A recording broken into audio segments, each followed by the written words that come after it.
நூஹ் அலைஹிவஸ்ஸலாம் அவர்களின் பிரார்த்தனையும் நம்பிக்கையும். அஸ்ஸலாமு அலைக்கும் வரஹ்மத்துல்லாஹி வபரகாத்துஹு.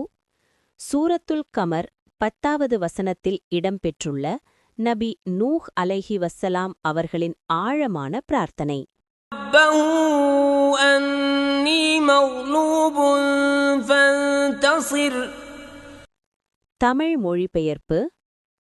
ஆகவே அவர் தனது இறைவனிடம், நிச்சயமாக நாம் தோல்வியடைந்தவனாக இருக்கிறேன், ஆகவே நீ எனக்கு உதவி செய்வாயாக என்று அவர் தம் இறைவனிடம் பிரார்த்தித்தார்.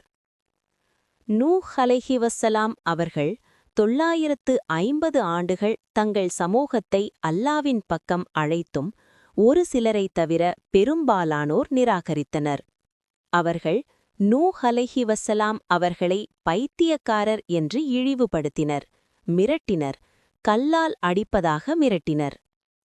அவர்களின் வழிகேடு உச்சத்தை அடைந்தபோது நூஹ் அலைஹிவஸ்ஸலாம் அவர்கள் தங்களின் பலவீனத்தையும் அல்லாவின் மீதான முழு நம்பிக்கையையும் இணைத்து இந்த பிரார்த்தனையை செய்தார்கள்.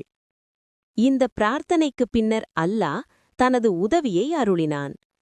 அப்போது நாம் வானத்தின் வாயில்களை பொழியும் மழையுடன் திறந்தோம், பூமியிலிருந்து நீரூற்றுகளை பொங்கி வரச் செய்தோம், வானத்தின் நீரும் பூமியின் நீரும் சந்தித்தன.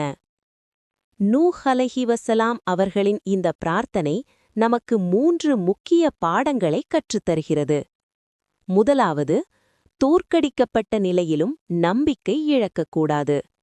நூஹ் அலைஹிவஸ்ஸலாம் அவர்கள் 950 ஆண்டுகள் கழித்தும் அல்லாவின் மீது நம்பிக்கை வைத்தார்கள். இரண்டாவது, உதவி அல்லாவிடம் மட்டுமே கேட்க வேண்டும். எனக்கு உதவி செய்வாயாக என்று நேரடியாக அல்லாவிடம் கேட்டார்கள். மூன்றாவது, பிரார்த்தனைக்கு பதில் கிடைக்கும் என்ற நம்பிக்கை. உடனடியாக அல்லாஹ் அவர்களின் பிரார்த்தனையை ஏற்று வெள்ளப்பெருக்கின் மூலம் அவர்களுக்கு வெற்றியை அளித்தான்.